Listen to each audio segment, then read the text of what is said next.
could say that I'm kind of French tip obsessed because I do French manicures a lot, but I wasn't always that great at them.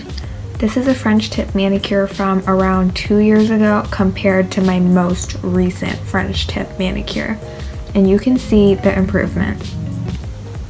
This is a video I posted recently where I did French tips, and a lot of the comments were like, oh my god, those were flawlessly done, but it hasn't always been that way.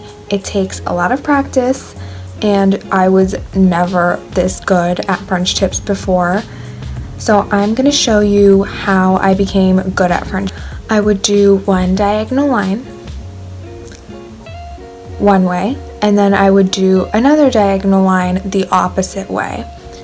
After I did those diagonal lines, I would fill in the center part.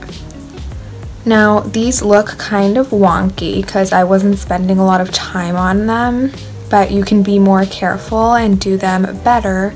And as you progress and practice French tips more often, they will naturally become better because practice makes perfect. It's a very cliche saying, but it is true.